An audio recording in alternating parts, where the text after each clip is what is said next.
네, 이 시간은 그 예수님의 마지막 그 기도인 요한복음 17장 9절에서부터 26절의 말씀을 가지고 하나님과의 연합의 단계의 첫 번째 시간을 갖겠습니다.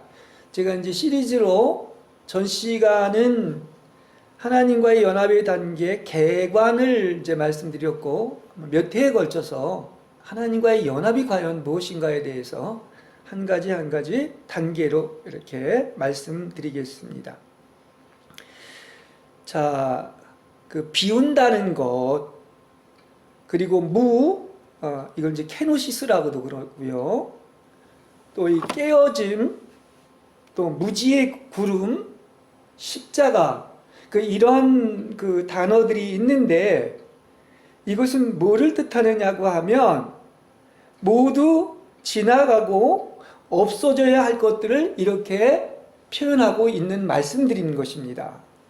그러니까 우리가 이렇게 큰 진리로 본다고 하면 그 모든 보이는 현상계의 것들, 그러니까 이제 이걸 성경은 이렇게 표현하는데, 풀은 마르고 꽃은 시든다고 얘기를 하고 있습니다. 그러니까 영원한 것은 없는 거예요. 그래서 그것은 언제나 회전할 때 그림자가 생기는 것처럼 그 금방 사라지는 것에 불과하다 얘기를 하고 있습니다. 그러면 오직 한 가지 이거 아닌 것이 있는데, 그게 바로 뭐냐면 온갖 좋은 은혜와 모든 온전한 선물은 바로 위에서부터 빛들의 아버지에게서 내려온다고 이렇게 이야기를 하고 있습니다. 그러니까 이거는 정말 큰 진리에 해당이 되는 거예요. 그러니까 영적인 세계에서 유일한 실제는 바로 뭐냐? 하나님 한 분밖에 없는 겁니다. 하나님 이해의 것, 영원한 것은 하나님 한 분이에요. 그렇죠? 그래서 그것을 더 구체적으로 얘기한다면 바로 영적인 실제는 말씀이신 그리스도이신 거예요. 그렇습니다. 그래서 이 그리스도 외에는, 그래서 오직 솔라 크리스토스라고 하는 것, 크리스토스라고 하는 것처럼 오직 그리스도 외에는, 다른 말로 한다면 이가 하나님과 하나인 그리스도와 아닌 것은 다 지나는 것들이고 그림자고 사라지는 것이고 영원한 것은 그리스도 한 분밖에 없는 것입니다. 이게 너무나 명쾌한 것이지만 이게 뭔지를 알아야 돼요. 그렇습니다. 그래야 왜 이렇게 그리스도만 이야기할 수밖에 없는가 하는 것을 알 수가 있습니다. 이 사람이 출현한 이후로 이 사람들은 이 지혜와 지식인 그 진리는 무엇인가, 과연 진리는 무엇인가를 계속 추구해 왔습니다. 또 인간은 그렇게 지어졌기 때문에 그런 거예요. 그래서 소위 말하면 생로병사, 왜 사람은 고통을 받아야 되고 죽어야 하는가 하는 이러한 근본적인 물음에 대해서 그런 많은 의문을 가지고 있는 게 인류의 역사다. 이제 이렇게 볼 수가 있습니다. 이게 사실 보면 모든 서적이나 철학서적이나 어떤 종교나 이런 것들이 생겨나게 된 것이 바로 이 근원을 알고 싶어서, 왜 죽느냐, 왜 고통이 있느냐, 이런 것들을 알기 위해서 그 수억 권의 어떤 책이 있고, 거기에 보면 어떤 고행과 훈련과 독행을 쌓기 위한 수많은 단계들의 그 완전에 이르는 길을 제시해 놨지만, 여러분 안타깝게도 거기에 정답이 없습니다. 저를 좀 얘기해서 죄송하지만 저도 진짜 진리가 있다면 그야말로 나의 모든 것을 다 포기하고 이것을 위해서, 영혼을 위해 있다면 바치겠다고 해서 사실은 직장 생활을 하다가 철학과를 들어간 이유도 바로 거기에 있습니다. 제 얘기를 해서 죄송합니다만. 그런데 역시 정답은 그 많은 서적 나름대로 다 읽었습니다. 예, 그냥 중국의 어떤 사상이라든지 또 어떤 인도의 사상이라든지 그런 어떤 소크라테스의 철학도 다 했지만, 그러나 결국은 거기에는 궁극적인 해답이 없어요. 정답이 없습니다. 그래서 이것은 유한한 인간이 이룰 수 없는 영역인 거예요. 이것은 오직 뭡니까? 하나님만 이룰 수 있는 영역이에요. 이 다른 종교에서 보면 많이 접근한 게 바로 뭐냐? 일단 비워야 된다는 거, 그 모든 욕망을 버려야 된다는 거, 여기에까지는 접근했지만은 그야말로 가장 실존에서 중요한 문제, 그건 바로 뭡니까?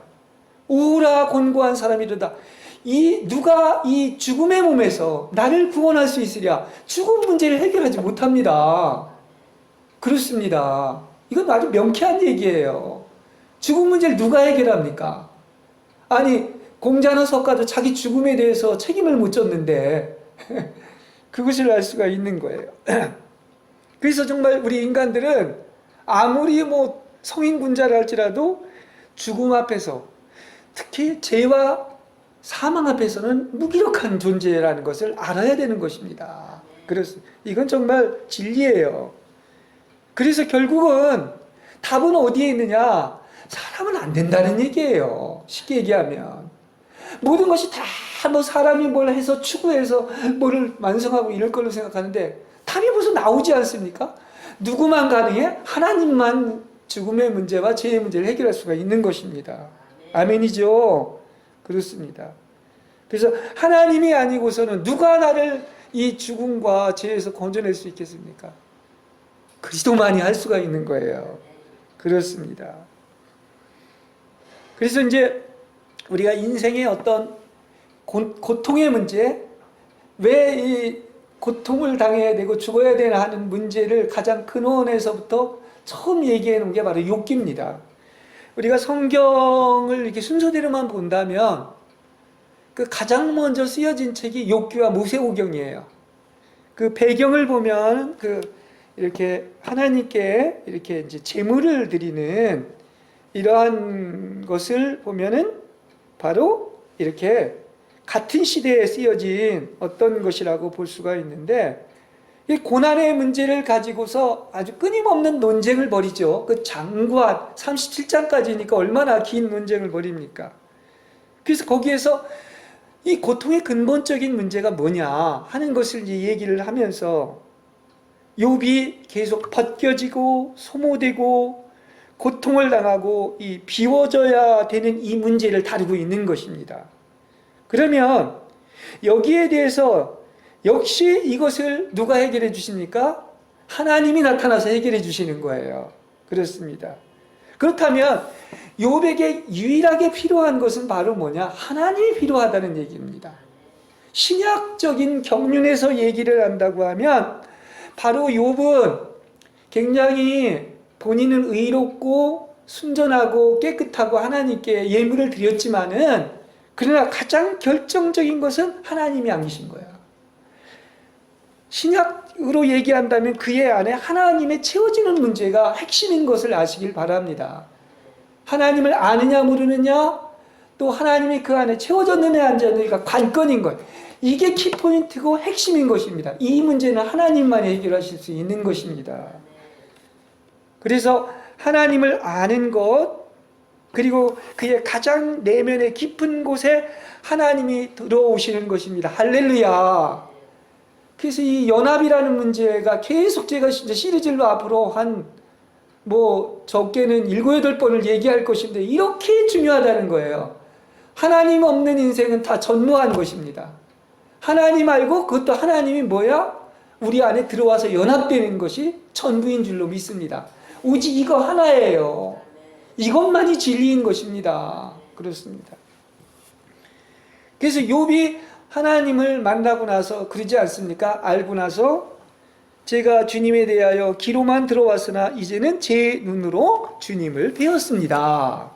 이 말은 뭐냐? 이 겉으로 보이는 세계를 통하여 이 청각이나 시각이나 감각을 통해서 하나님을 알 수가 없는 것이고, 영의 눈이 이제 영의 영으로 이렇게 하나님을 알고 하나님을 만난 그 고백인 것입니다. 그것이. 그러니까 그 고통과 죄와 죽음의 문제가 근원적으로 하나님을 통해서만 해결됐다는 것을 이야기하고 있는 것입니다. 그래서 우리가 성경을 알면 알수록 수억 권의 어떤 책이 있지만 성경처럼 명쾌한 것이 없어. 여기서 근본 문제를 해결해 뿌리니까 말입니다. 그렇습니다. 그래서 성경은 하나님의 심오한 진리인 그리스도를 깨닫게 하려는 것인데, 이 진리 속에는 지혜와 지식의 온갖 포화가 감추어져 있는 것입니다. 할렐루야. 제가 얘기하는 게 새로운 게 아니에요. 이미 성경에 다 있는데, 그리고 그걸 다른 책들에서 제대로 보지도 못하고 알지도 못하고 얘기하는 것들인데, 그걸 우리가 모를 뿐이에요. 그걸 알 수가 있습니다. 그래서 우리가 성령이 계시로서 이 빛을 비추어 주시면 그야말로 성경만이 진리이고, 거기에서 하나님이신 그리스도가 바로 진리인 것이지요. 거기엔 지혜와 지식의 온갖 부호가 숨겨져 있는 것인데, 그래서 그러지 않습니까? 응? 진리를 알지니 진리가 자유케 하는데 그리스도가 진리인 거예요. 그리고 거기에는 모든 답이 있는 것입니다. 여러분들 답을 찾으려면 성경으로 돌아가세요. 모르시면 죄송합니다. 저한테 오시기 바랍니다. 제가 답을 말씀드리겠습니다. 그래서 정말 1.1회까지도 하나님의 말씀은 이 살아있는 운동력이 있는 말씀으로 반드시 다른 것은 다 지나가지만 이것만이 유일하고 다 이루어지고 성취될 줄로 믿습니다. 네, 그렇습니다. 그래서 성경을 알면 정말 놀란 겁니다. 심지어 배열과 단어와 순서와 조사까지도 이 하나님의 그 감동인, 하나님의 호흡인 숨결이 숨겨져 있다는 사실을 아시길 바랍니다. 네, 네.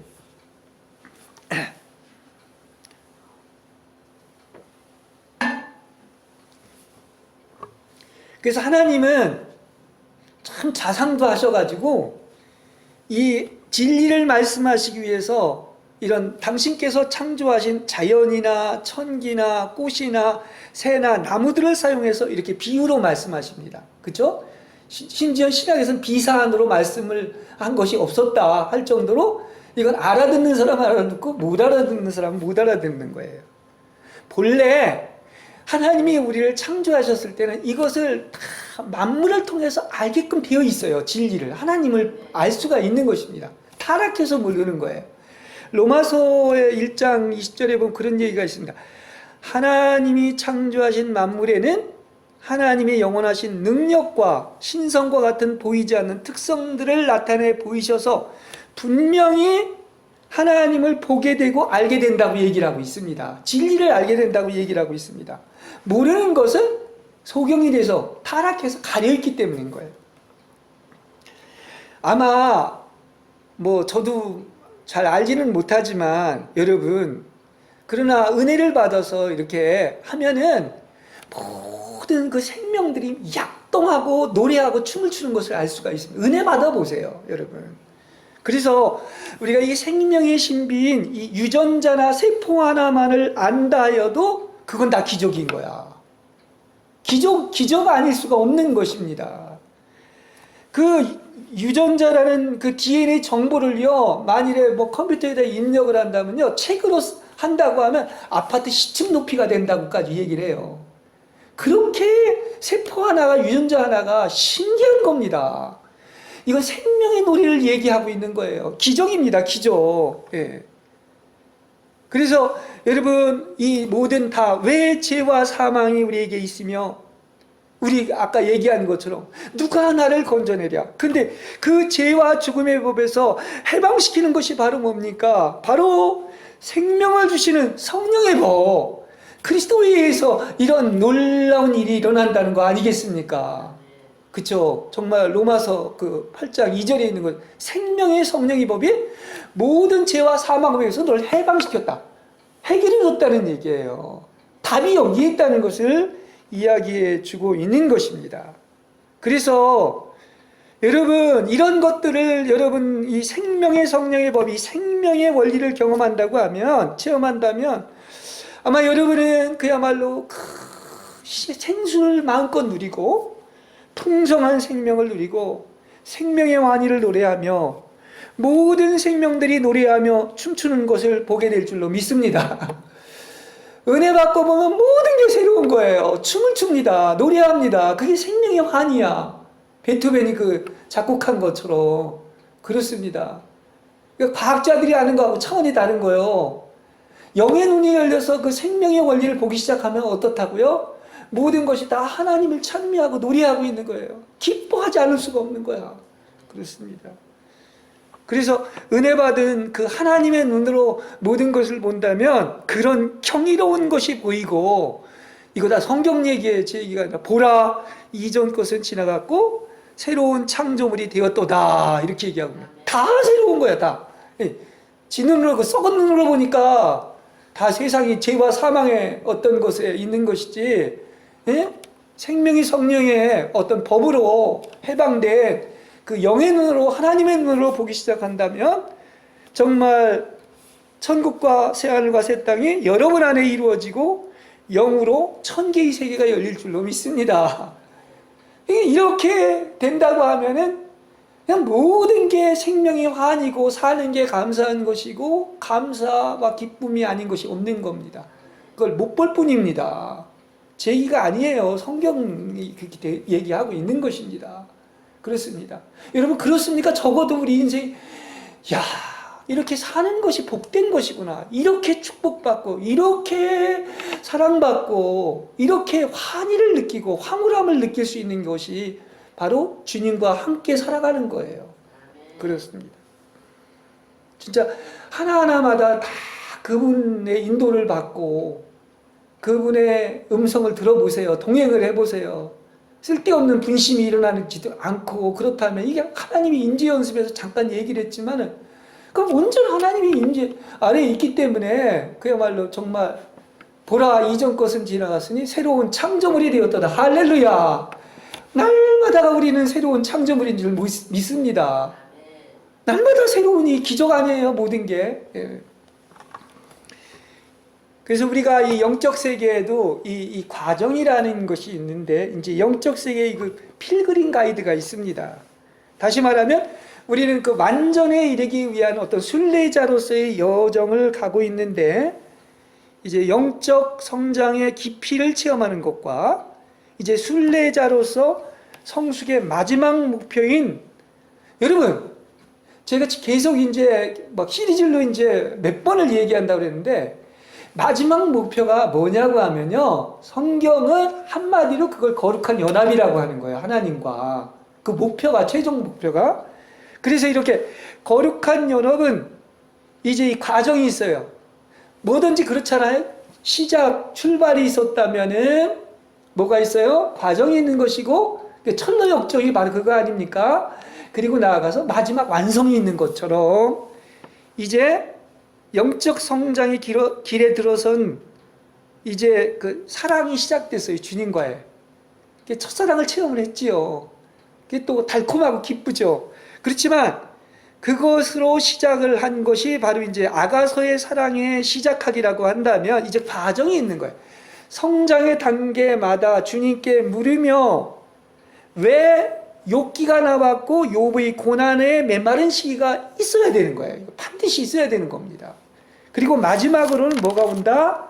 바로 그리스도와 하나 되어서 이렇게 변함없이 사랑을 체험하는 이 순례의 여정을 지금부터 떠나보겠습니다. 여러분, 이제 여행 떠난 거예요. 순례의 철로 역정의 여정을 지금 이제 시작부터 저 완성까지 이제 한 7, 8번에 걸쳐서 이제 여행을 떠나겠습니다. 여행을 떠나면서 뭐가 좋은 출발점으로 얘기할 수 있을까? 아까 그 자연을 이렇게 한 것도, 사시와 절기를 맞는 것도 하나님이 맞는 거 아니겠습니까? 근데 우리 절기를 본다고 하면 밤이 되고 그 다음에 아침이 됐다고 하는 것처럼, 사실은 절기로 본다면 출발은 겨울이에요. 그렇습니다. 겨울로 볼 수가 있어요. 그래서 겨울은 하나의 좋은 출발점이 될 수 있을 듯 합니다. 왜냐? 그래서 마지막에 가을이 열매를 맺잖아요.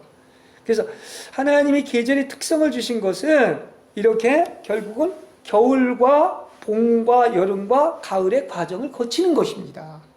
이게 하나님이 정해놓은 법칙이에요. 그렇습니다.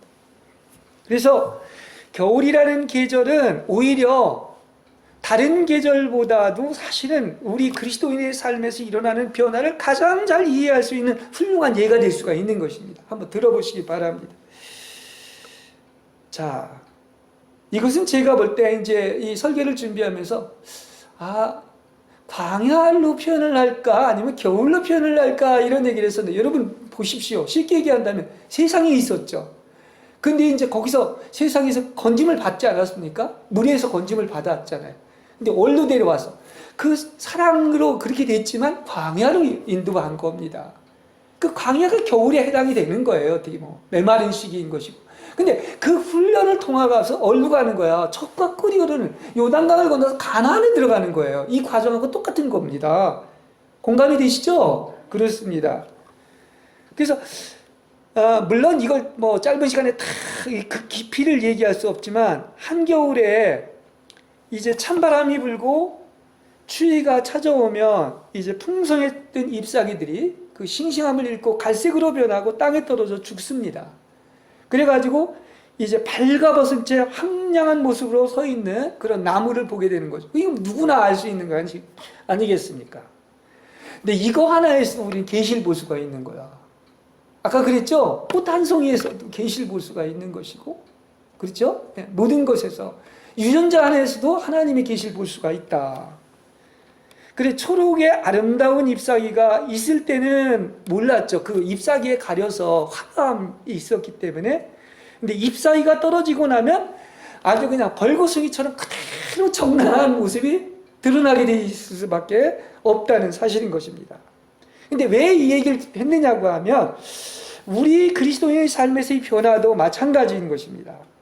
아까 광야로 인도했다 그런 얘기를 했는데, 우리의 옛사람은 겉이 아무리 아름다운 모습을 지닌 그리스도인이라 할지라도 바로 뭐가 드러나느냐? 추악한 죄인의 본 모습이 그대로 드러날 날이 반드시 온다는 사실을 아시기 바랍니다. 하나님이 그걸 드러내게 하시는 거예요. 그렇습니다. 그래서 주님께서 자기 백성들의 삶에서 불완전한 것들을 제거해야 됩니다. 그래야 좋은 곳으로 가잖아요. 그래서 이런 정화 작업을 하는 이 시기가 있는데, 이게 바로 벌거벗은 모습으로 하나님 앞에 서게 할 때가 온다는 사실이에요. 이건 그만큼 성장이 된 거예요. 네, 어떻습니까? 그래서 제가 자주 이렇게 얘기를 했지만, 어떤 게 축복이냐? 자기 자신의 속이 완전히 폭로되는 게 축복임을 아시길 바랍니다. 그래야 제대로 된 과정을 겪는 거야. 그러니까 신앙의 여정에서 우린 일단은 하나님께 은혜를 받고 시작을 했어요. 첫사랑도 경험을 했어요. 그죠? 그렇지만은 정말 이제 본격적인 궤도로 올라가면 어떤 일이 생기느냐고 하면, 빛이 비추면 가장 먼저 하나님께서 우리에게 드러나게 하는 것이 말하면 너 자신을 아는 거야. 이런 표현을 해서 하지만 너 자신의 꼬라지를 알라는 얘기인 것입니다. 다시 말한다고 한다면은, 나라는 존재가, 나라는 그 본질적인 어떤 타락한 존재는 바로 뭐냐? 죄의 생산 공장에서 죄를 양산해내는 바로 죄악 덩어리로 똘똘 뭉쳐져 있다는 것을 알게 한다는 사실이에요. 그렇습니다. 그래서 이거 다 성경 얘기예요. 빚을 받으면 모든 것이 폭로되고, 그리고 말하기조차도 부끄러운 죄인이 바로 누가 아니라 다른 사람이 아니라 나였다는 거예요. 이게 에베소서에 나오지 않습니까? 또 하나님의 말씀도 살아있고 운동력이 있어. 어떻다고 했느냐?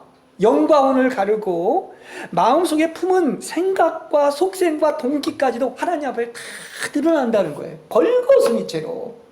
이거 다 성경 얘기 아니겠습니까? 그렇습니다.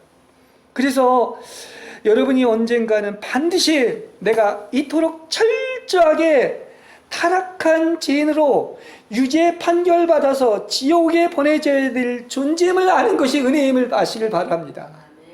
이걸 뼈저리하게 느껴야 자기를 의지하지 않습니다. 자기를 버리게 되어 있는 거예요. 그 똥덩어리 같은 배설물과 같은 것을 가지고 여전히 그야말로 그걸로 뭘 해보려고 하는 것이 얼마나 어리석은 것인가. 그건 자기를 몰라서 그래. 아직 아무것도 자기가 어떠한 존재인지를 몰라서 그런 것이. 빛이 비쳐야 그게 아는 거예요. 위대한 신앙의 영웅치고 이 작업을 안 갖춘 게 없습니다. 하나님이 빛을 비치니까 전부 고꾸라지지 않습니까? 죽은 사람같이 되지 않습니까? 그걸 알 수가 있는 거예요.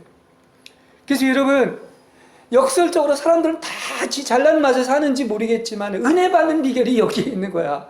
빛이 쫙 비치면 뭔지 하나도 다 보이는 거예요. 나 속에 있는 것들이. 왜 사람들이 은혜 받지 못하는지 아십니까? 자기가 죄인의 계수임을 모르는 거예요. 그렇습니다. 그래서 왜 그렇게 믿음으로 살라고 해도 내 힘으로 살려고 하는 것은 나는 아직도 쓸만하고 총명하고 똑똑하고 이렇게 정말 뭔가 내가 할 수 있다고 생각하는데 그 자체가 불신이고 교만인 것을 모르는 거야. 자기중심 이런 것들이 얼마나 그게 어디서부터 나온 거야? 사탄으로부터 온 거예요. 그걸 알아야 되겠습니다. 그래서 지금 제가 설교하는 어떤 내용들이 일반 교회에서 목사님들이 설교하는 건 굉장히 역으로 얘기할지는 모르겠어요. 근데 이게 제대로 이 방향을 가는 겁니다. 하나님의 은혜가 임해서 빛이 비치면 나는 구제불능한 불치병에 걸린 죄인으로서 나는 다 비워야 되고 죽어야 된다는 거예요. 그리고 오직 뭘로만 채우는 거야? 그래야 그리스도로 채워지는 거야. 이걸 얘기해주고 있는 것입니다. 그래서 우리는 반드시 언젠가는 회개하고 돌이켜서 진정한 참회 시간이 있어야 돼요. 그래야 오직 나를 다 내려놓고 비우고 버리고 하나님만 찾게 돼 있는 거야. 배부르니까 하나님만 안 찾는 거야. 가난하지 않고 배불러서 교만해서 안 찾는 거예요. 그렇습니다. 그래서 회개하고 돌이켜서 그야말로 제일 먼저 새 언약의 피인 그 예수님의 보혈로 정하게 되어야 합니다. 그리고 자아가 죽어야 됩니다. 이 과정이 거치지 않고서는 절대로 은혜 받을 수 없고 하나님 만날 수 없다는 사실을 아시길 바랍니다. 아니 맨날 그런 얘기를 하시느냐 얘기하고 있는데요. 지금 많은 대화들이나 얘기들이 다 지 생각이고 일방통행이에요. 하나님하고는 전혀 교통하지 않고 하나님의 임재 아래 있지 않으면서 다 지 생각 얘기하면서 하나님 얘기라고 하니 하나님이 얼마나 안타깝겠어요. 뭔 얘기하는지 아시겠습니까? 왜 그러냐 하면 아무리 선까지도 나로부터 나온 거 이거는 죄와 옛사람인 육체와 자아는 근원이 하나님으로부터 온 것이 아니라 마귀로부터 온 거예요. 끔찍한 것입니다. 누가 그렇게 자기 죄를 끔찍하다고 생각해 봤어요? 자아를 이렇게 끔찍하다고 생각하고 미워하고 증오하고 다 무료여기고 소멸되어야 하는데 그렇지 않고서는 심하게 얘기한다면 여러분 하나님 만날 생각조차 하지 마시기 바랍니다. 성경이 그렇게 얘기하고 있는 거예요. 제가 주장하는 것이 아니라. 꼭 그렇게까지 얘기하시겠습니까? 좋은 게 좋은 건데 아닙니다. 절대로 하나님과 인간이 섞일 수가 없습니다. 예. 왜냐? 성경에 보세요. 아무도 거룩해지지 않고는 주를 뵐 수 없다고 그랬어요. 천국 못 들어갑니다. 거룩해지지 않으면. 이거 다 끝나야 돼요. 죽어야 됩니다. 소멸돼야 됩니다. 불태워져야 됩니다. 왜 피로 제사함 받고 자아가 파쇄되어 가루가 되어야 하는지, 불에 소멸되어 다 없어지지 않는 한 영적 여정을 한 발자국도 전진할 수 없다는 사실을 아시길 바랍니다. 굉장히 제가 지금 강하게 지금 선포하는 거예요. 왜냐하면 그렇게 자기로부터 나온 것 아무리 선한 것 같고 부재와 공유를 한다 할지라도 이것은 모래 위에 쌓은 사상 누각인 거야. 10자를 싸면 12자가 무너지는 거야. 토했던 것을 다시 먹는 거야. 그래서 수십 년이 지나도 여전히 방황하고 표류할 수밖에 없는 거야. 절대로 목표에 도달하지 못합니다. 이 교훈을 얘기해 주고 있는 거예요.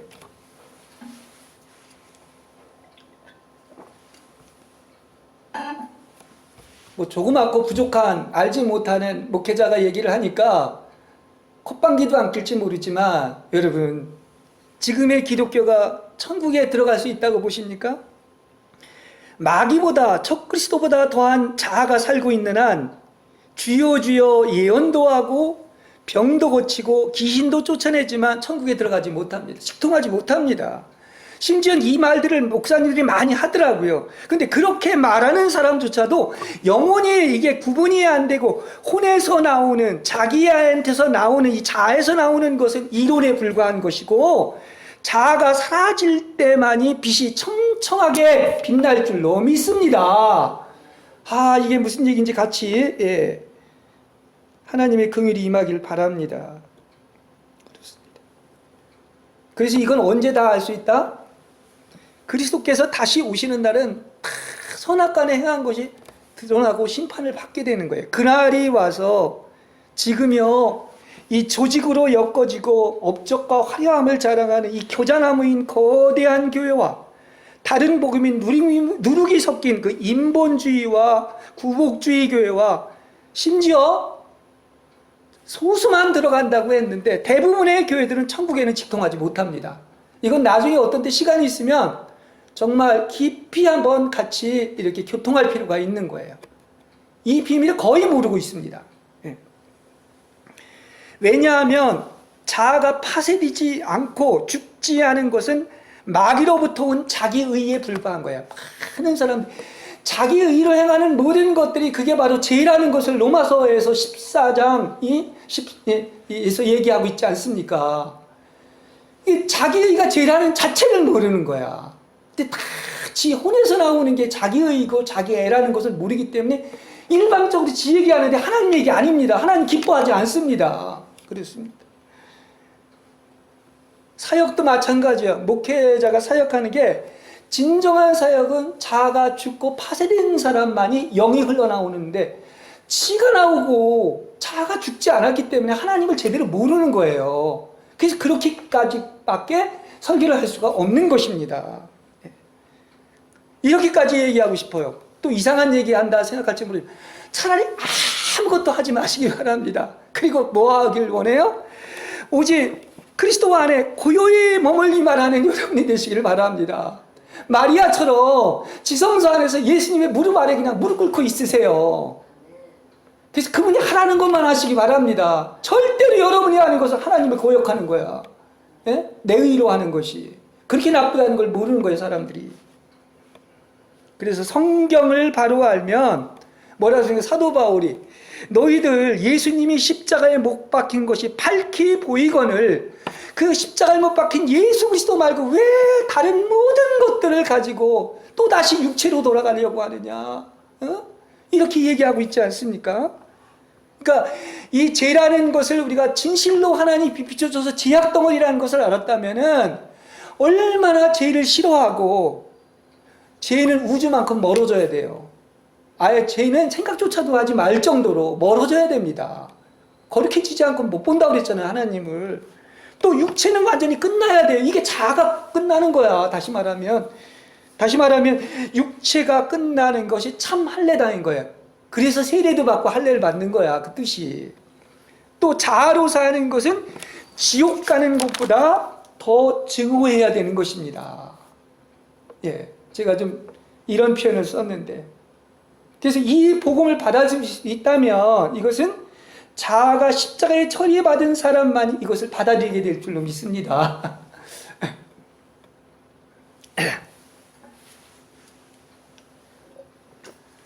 자, 지금 겨울을 이제 나무를 얘기하면서 했는데, 뭐 광야 얘기는 워낙 우리가 성경에서 많이 나오니까 이제 겨울나무로 이렇게 얘기하는데, 이 메마른 시기인 겨울이 오면 이 겉에 보이는 모습, 다시 말하면 외면의 것은 계속 위축되고 아무 활동도 못합니다.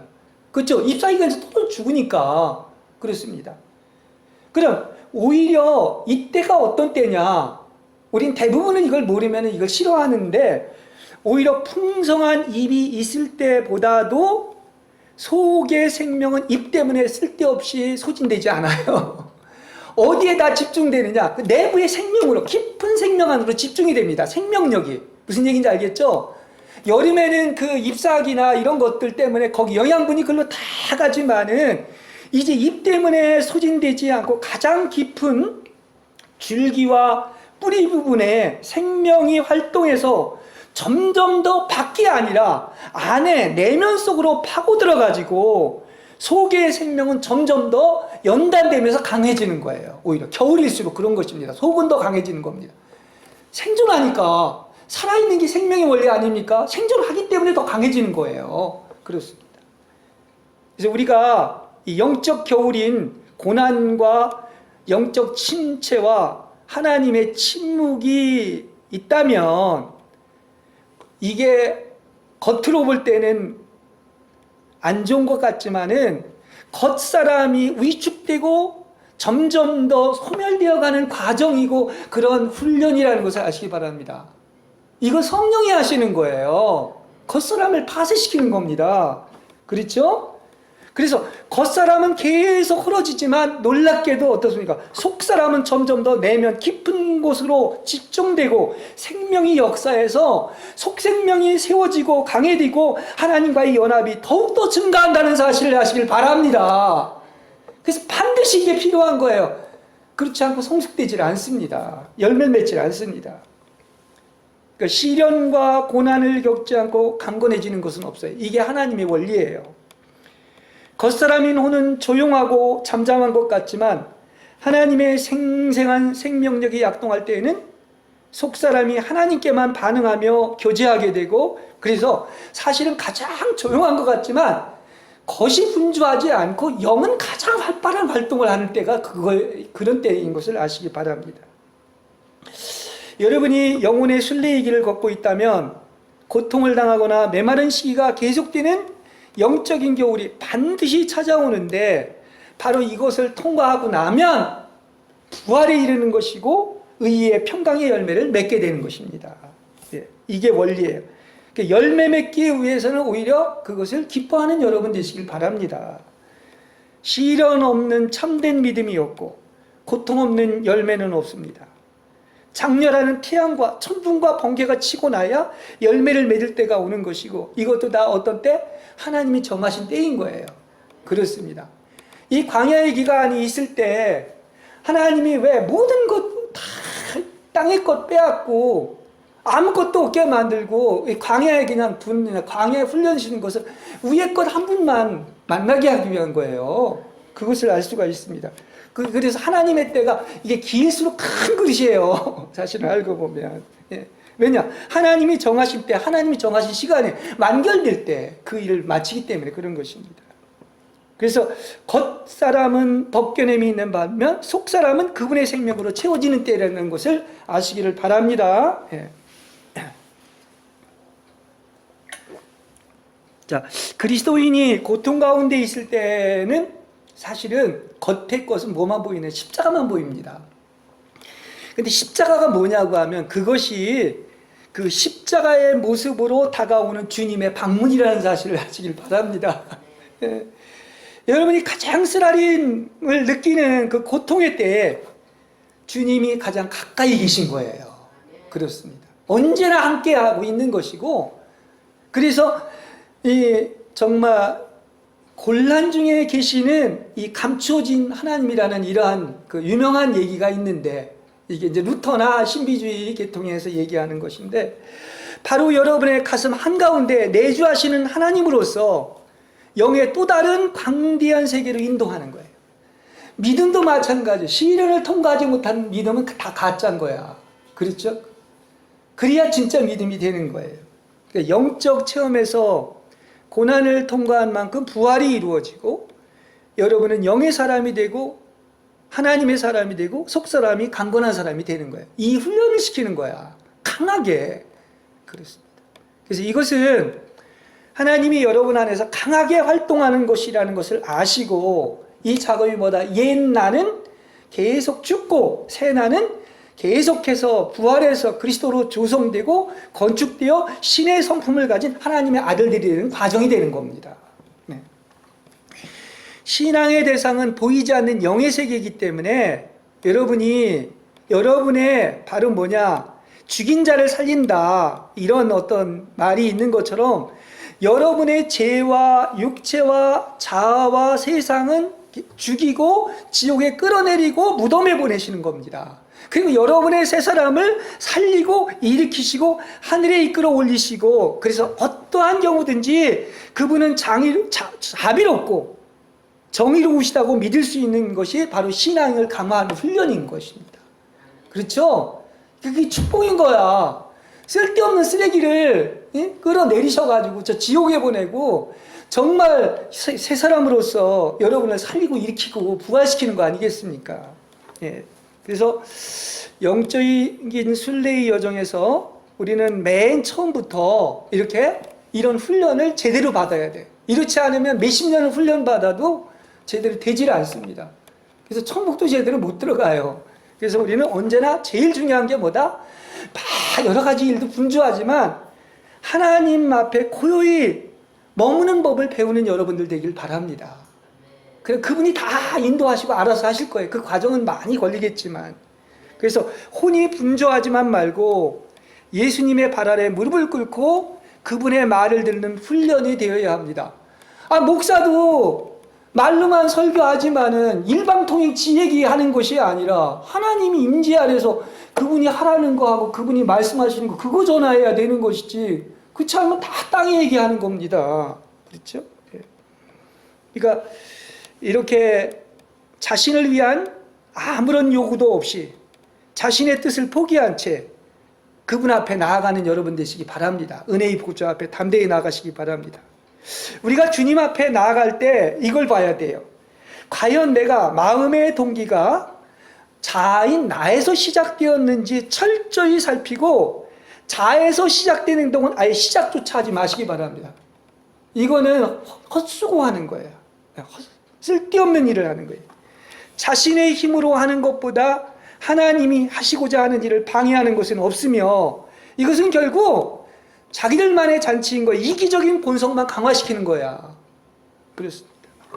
그래서 자기의 뜻을 모두 버리고 주님 앞에 머문다면 성령이 인도하시는 대로 따르는 그러한 수동적인 상태가 될 것이고 그의 모든 행동은 가슴속에 내주하시는 성령님의 부드러운 사랑에 의해서 이루어질 것이고 그런 사람을 하나님의 손에 온전히 쓰임받게 될 줄로 믿습니다. 분명히 여러분한테 이야기해 드리는 겁니다. 그래서 이 동기가 중요한 거예요. 내가 출발이 어디서부터 됐느냐. 만일에 우리의 의지를 들여 완전히 복종시키는 동기가 어디서 시작됐느냐. 만일에 나의 그 욕구로부터, 나로부터 나왔다면은 결국은 그것은 육에서 나온 것이고 탄로가 나는 거예요. 오히려 하나님을 대적하는 일이 돼버리는 거예요. 하나님의 일이 아니라. 자신의 모든 것을 주께 맡기고 오직 동기는 하나님 사랑 하나 하는 거. 자신에 대해서는 아무것도 원하지 않고 오직 사랑의 동기에서만 하나님을 바랄 때 그때 출발이 제대로 된 거예요. 궤도가 이게 잘못됐다면 바꾸세요. 이 좁은 길은 애초부터 궤도가 이거야. 근데 넓은 길 궤도가 지금 잘못되어 있는 것입니다. 쉽게 한다면 목표가 천국행이지 않습니까? 하나님. 근데 기차를 잘못한 거야 지금 목표를. 그래가지고 지금 엉뚱한 데로 가고 있으면서도 나 스스로 옳다고 생각하고 나 신앙생활 잘하고 있다고 착각하는 거예요. 그렇습니다. 지금 방향이 잘못되어 있는 거예요. 그걸 알아야 돼. 그래서 우리는 어떤 목적을 가지고 하나님을 사랑해서는 안 되며 동기가 내가 돼서는 안 됩니다.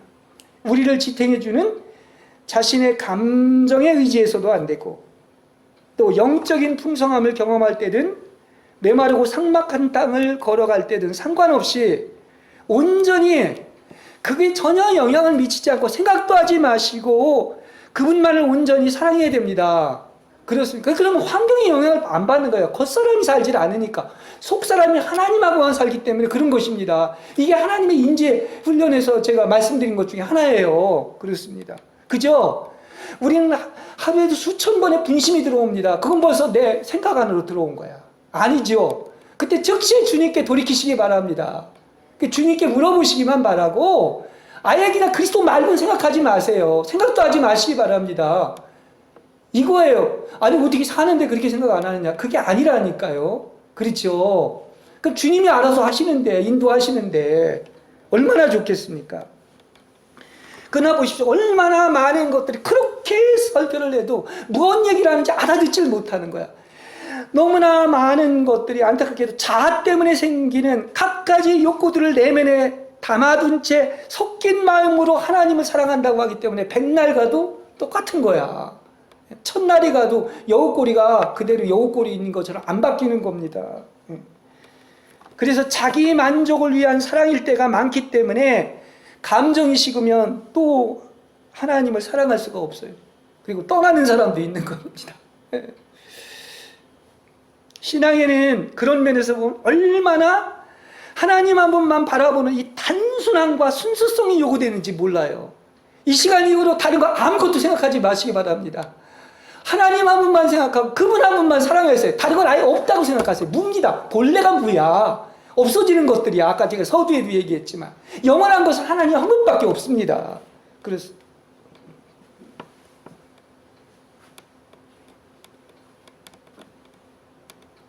그래서 하나님이 뭐가 돼야 된다? 전부가 돼야 되고 다른 것은 다 전무가 돼야 되는.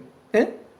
그래서 결과적으로 하나님과 연합을 이루는데 방해되는 게 누가 아니다. 환경도 아니고 제3자도 아니고 다 납니다. 내 그 더럽고 추악한 냄새나는 욕구가 내 안에 있으면서 하나님을 사랑한다고 하기 때문에 연합을 할 수가 없는 거예요. 출발 자체가 잘못된 것입니다. 그렇죠? 그리스도인이 신앙생활하면서 낭망할 때나 낙심하는 것도 그것 하나님께 아직도 다 맡기지 못한 증거예요. 하나님의 주권, 하나님의 섭리를 여러분이 적어도 믿는다면 자신의 영혼을 온전히 맡기면 실망할 이유가 없어. 절망할 이유가 없어. 내 영혼아 어째 네가 낭망하느냐. 오직 여호와 하나님만을 바라라고 그랬습니다. 낭망하는 이유는 하나님 한번 안 바라본 거야. 딴 게 지금 들어온 거야. 그렇습니다. 그래서 그리스도께 내어 맡긴다면 자기가 기대한 것과 다르고 심지어 박해와 불의와 하나님이 불공평하시고 진노하셨다는 생각이 들어도 더 이상 그렇지 않습니까? 이제 죽었기 때문에 자기에 대한 이런 것들이 더 이상 자각하지도 않고 반응하지도 않게 되는 것입니다. 왜냐? 하나님만이 전부인데 다른 건 없는데 왜 다 없는 걸 생각해요? 그 유령을 생각하는 거 똑같은 거예요. 하나님만 계시고 뭐다? 다른 건 없는 거예요. 이 시간 이후부터. 이렇게까지도 얘기해드렸습니다. 네, 여러분. 그래서 이렇게 우리가 주님만이 저희 전부입니다. 그리고 그야말로 하나님만 사랑합니다. 요거 하나만을 평생을 가지고 산다면 믿음에는 아무 부족함이 없을 줄로 믿습니다. 그러니까 믿음으로 산다는 것은 딱 하나라는 것. 그래서 계속 내가 유일하다, 영적인 실제는 그리스도 한 분밖에 없다고 하는 것은 해바라기가 제가 설명을 들었는데 해가 비치는 쪽으로만 계속 그거 하나만 바라보고 있다는 거예요. 그 우리가 성한 눈을 얘기할 때 성한 눈은 바로 뭡니까?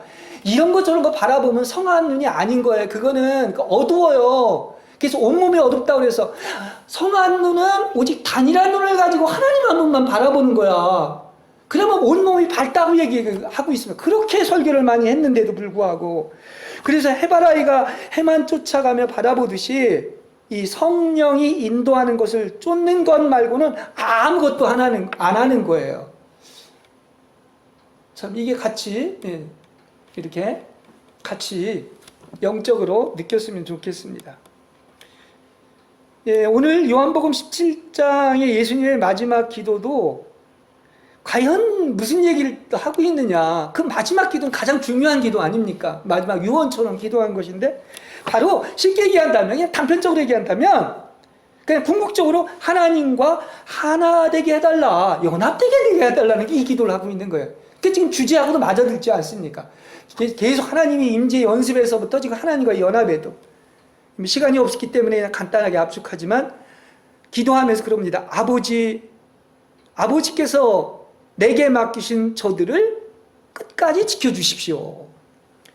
아버지와 내가 하나인 것처럼 저들도 하나 되게 하옵소서. 아버지의 말씀인 진리로 거룩하게 만들어 주시고 아버지께서 내 안에 계시고 내가 아버지 안에 있는 것처럼 바로 저희도 내 안에 있고 나도 저희 안에 있어서 온전함을 이루어 달라고 이렇게 기도하고 있는 거예요. 오늘 설교 다 핵심 요약이 여기 다 있지 않습니까? 그래서 거룩한 연합을 이루어서 내가 있는 곳에 저들도 함께 하시고 아버지께서 천지 창조 이전부터 나를 사랑하셔서 나에게 주신 영광을 그들도 볼 수 있게 해달라는 얘기예요. 얼마나 이게 정말 영광스러운 기도입니까? 그죠? 창세전부터 가졌던 아버지의 영광을 우리도 똑같이 보게 하고 나 있는 곳에 저들도 있게 해달라는 이런 얘기입니다. 그래서 아버지께서 또 나를 사랑하신 그 사랑이 바로 어떻다? 그들 안에도 있게 하시고 나도 그들 안에 있게 하려는 것입니다. 그 사랑, 그 오직 유일한 한 가지 사랑, 다른 거 아무것도 안 보이고 그 주님만 보이는 그 사랑, 나의 전부인 그 사랑, 그 사랑이 바로 아버지께서 주신 그 사랑이 내 안에 있는 것처럼 저들 안에도 있게 해달라는 그 사랑, 십자가의 그 사랑이 있게 해달라는 얘기예요. 얼마나 아름다운 것입니까? 이거 어떻게 말로 다 표현할 수 있어요? 그리고 그 사랑은 모든 것을 다 넉넉히 이기고 초월하게 되는 것이죠. 이 사랑, 얼마나 이 사랑을 우리가 체험했는지. 그래서 여기에 보면은 하나님 말고 아예 다른 것은 이게 그림자조차도 없어요. 제가 계속 이 시리즈로 설교를 하면서 그렇구나, 너무나 아직도 많은 것들을 생각했구나, 쓸데없이 많은 시간을 소비했구나. 그래서 여러분 누가 그 나폴레옹이 나의 사전에 불가능은 없다고 그랬는데, 여러분의 사전에는 첫째도 그리스도요, 마지막 단어도 그리스도며 님과 연합되는 여러분이 되시기를 간절히 축복합니다.